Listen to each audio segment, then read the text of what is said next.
SIT చట్టాన్ని గౌరవించలేదు.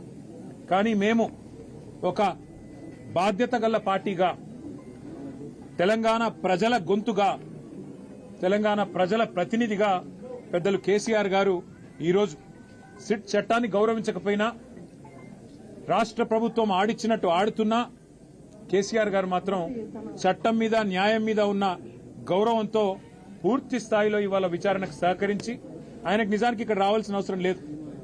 తాను నివాసం ఉండే చోటే నేను విచారణకు హాజరవుతాను అని చెప్తే ఏ కోర్టు అయినా వెంటనే తీర్పిస్తుంది, ఎందుకంటే గతంలో ఎన్నో ప్రెసిడెంట్స్ ఉన్నాయి.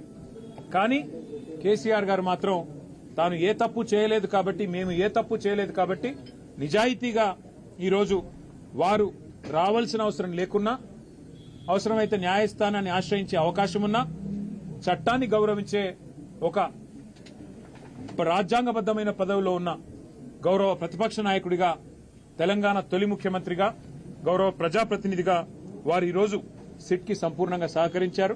వారు అడిగిన ప్రతి ప్రశ్నకి స్పష్టంగా కుండబద్దలు కొట్టినట్టుగా సమాధానం ఇచ్చారు.